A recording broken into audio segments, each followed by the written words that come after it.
Hi, Mark Gilbert here. Thanks for clicking in. For the next few minutes, we're going to be talking about finding God within others. Like all our videos, they offer you tools and ideas to assist with our spiritual evolution. I hope you find the video useful, and if you do, be sure to hit that subscribe button. It lets YouTube know you like the videos we're making here. Recently, we did another video entitled Finding God Within Yourself. This video sort of goes along with it. What we're looking at here is looking external to ourselves and seeing our interconnectedness to those things, finding the divinity that is in everything, in those things that we're experiencing in our day-to-day affairs. In the other video about finding God within ourselves, we talked about the fact that you need to look at what do you mean by God? And in my videos, as you well know, if you've watched any of them, I don't talk about God as being the old myth of God, the old sky God that's external to us, but that instead God is a power, a presence, a force, a divine energy that moves in and through everything and gives everything its very existence. This is what many mystics have known for many years, and something that many philosophies, such as New Thought, offer as a teaching to us, as a remembrance of our truth. So, as we go through this, what I want you to keep in the back of your mind is that we're talking about an interconnectedness of all that is.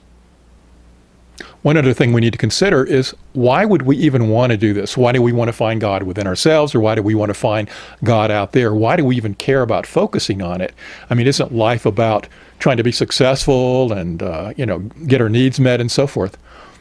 What I've found is that at a certain point in our evolution, we become aware that there's a recognition that accumulating wealth and power and status and having all of our physical needs met can only take us so far, and then we feel a sense of incompleteness and that we want more for life. And I think as we move along that evolutionary cycle and we start recognizing that there is more to life than the accumulation of money and power and prestige and so forth, that we're looking for meaning. We're looking for something that reminds us of the truth and purpose of this universe and our own life and place in it.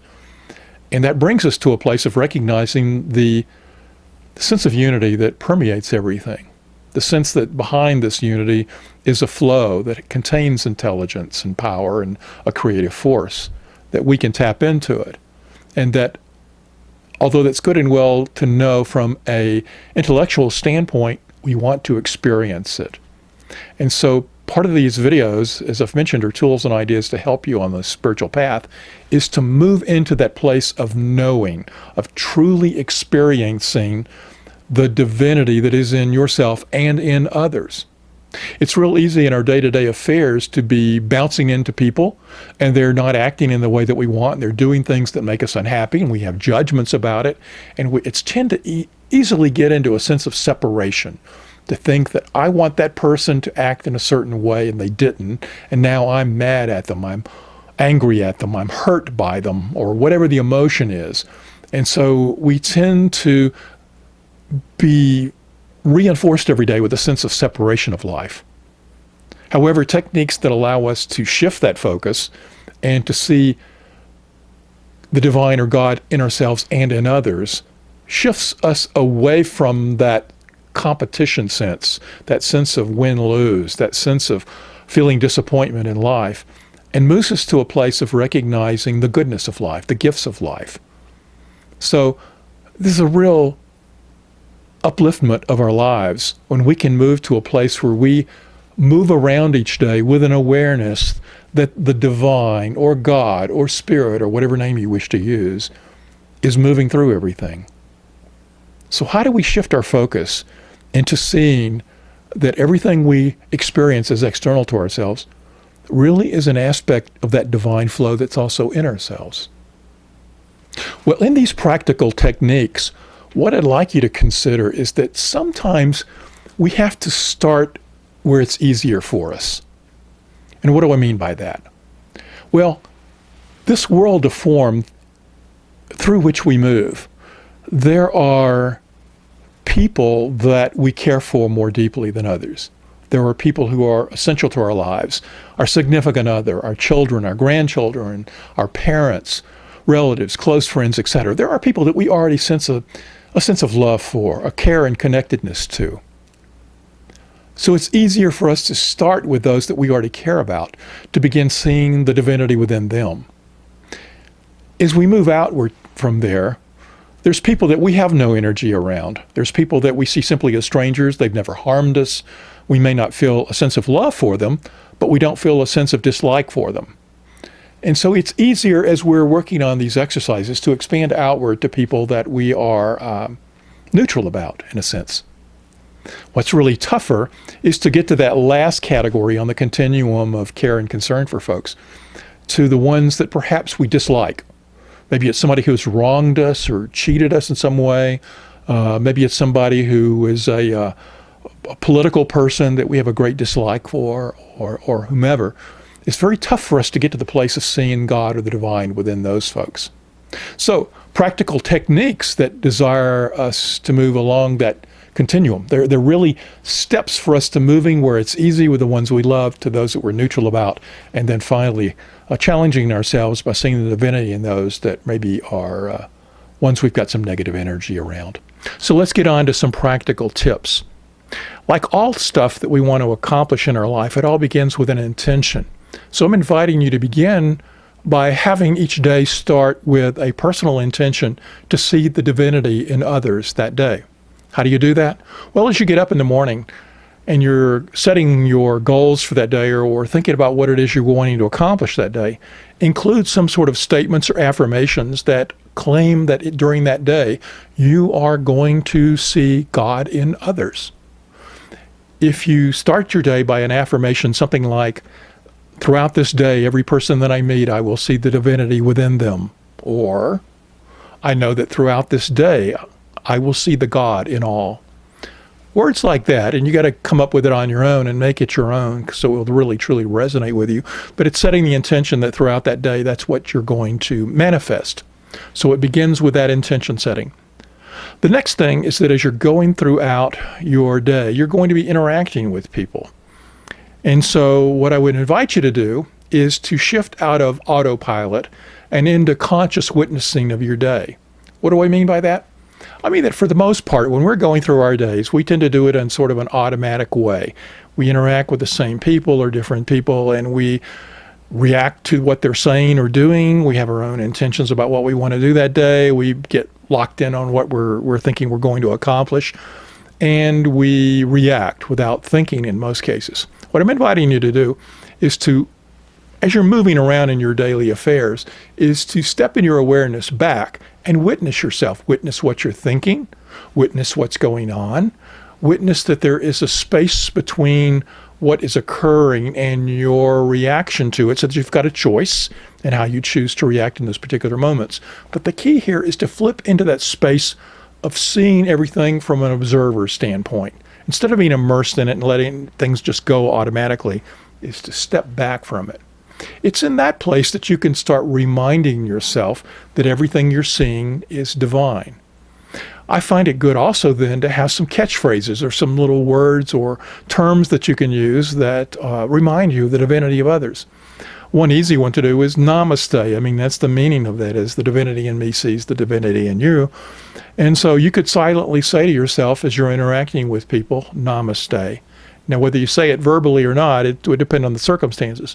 But what I've done in a lot of cases, you're walking down the sidewalk and you want to see the divinity in other people and you don't know them. As you're passing by, silently say to yourself, I see the divine in you, or I see God in you.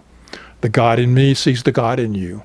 Or namaste, if that term for you means that. If you've really said it enough that it resonates with you, that namaste is going to bring that remembrance of the truth that that person is divine just as you are. So have those little words and phrases so that as you're moving through life, you can say them and that reminds you of the divinity in them. Another thing that you can do is to visualize the energetic flow. As you're looking at people around you, see the flow of energy of the universe moving through them and swirling into you and connecting you to them. What you're then doing is you're recognizing that person more than this external person that's separate from you, but you're seeing that energetic flow, even if it's just imagined, just in your mind's eye, but imagining that energy flow between you and them. Because what then occurs is that in your awareness, in that witness consciousness, you're seeing your interconnectedness to that person, and the same divinity that is within you and the energy that is within you is moving in and through that person as well.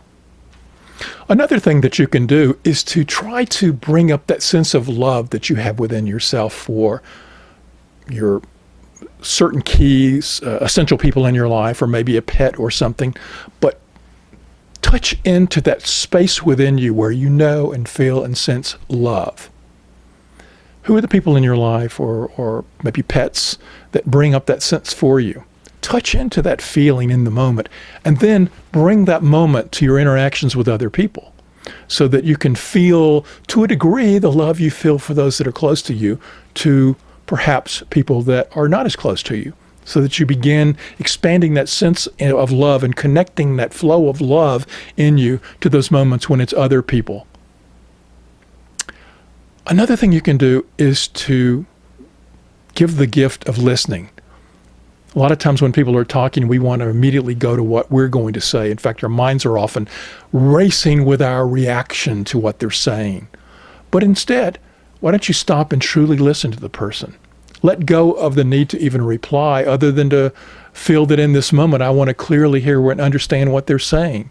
If in fact you even give them the gift of saying, tell me more about that, or I'd like to hear what your feelings are about that, or get them to open up and express even more.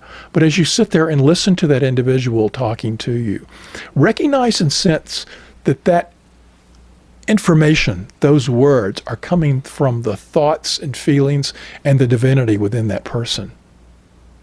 Don't just simply listen to their words with judgment, but listen with a sense of understanding that that's expressing their essence. Another thing that you can do is to, in your mind's eye or imagination, this is sort of like the energy one a moment ago, is to see the spark within other people. See that there is this spark within them. You want to call it soul or spirit, but just imagine that within the body of the essence of every person that you interact with, imagine that there is a spark of energy that is burning like a glowing ember within them, and recognize that that glowing ember is their divine soul. And just see that soul in every person. Imagine the soul energy of every person that you interact with. There might be moments when the people that you interact with push your buttons, or you have judgments come up about them. That sometimes can be a barrier to seeing the divinity within them. So what I would invite you to do is to recognize when there's an emotional reaction, that your body is reacting or your mind is reacting and racing, that you're wanting to defend yourself or protect yourself from this other person.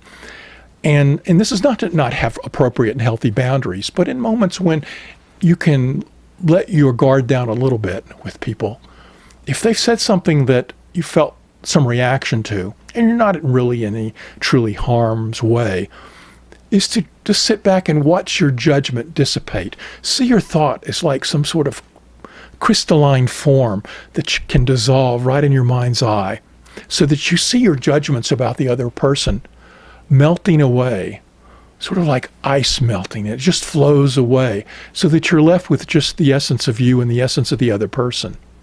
Let go of those judgments in those moments and see the judgments as floating away. What's often useful in those moments for me is to recognize that this person that is in front of me, they're divine just like I am. So I again have my catchphrases. I see the divinity within you and so forth that I'm saying internally. But that I can also recognize that this person in front of me, that they were born into this form, that they have gone through life experiences, that they have accepted certain beliefs and worldviews as being true for them, and that in this moment, faced with the life circumstances and given the past that they've had, they've made a particular choice or made a particular statement that although I might not agree with it, I can have compassion for them and understand that that is a natural thought and a natural choice based on their past and what all they've experienced. If I had walked a mile or a lifetime in their shoes, I might be acting and doing and saying and being the same thing as they are in this moment. And when I can do that, it opens me to compassion. And when I can get to compassion, I can see the divine within them. Finally, one excellent technique for seeing the divinity within other people is to move into the place of actually looking in their eyes.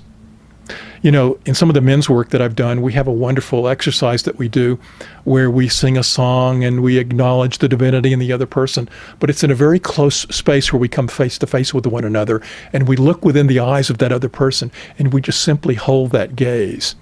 Now, in most cases in normal life, as we say it, people might feel uncomfortable if you got really close into their space and started, staring into their eyes. But there is a way that you can actually, keeping a safe for them space, look into their eyes and look through their eyes and look through the eyes and with the intention of seeing the divinity within them, knowing that the eyes are the window to the soul and that you're looking through that window and seeing their soul within them. So there you have it, a whole host of hopefully practical ideas that you can use for seeing the God in others.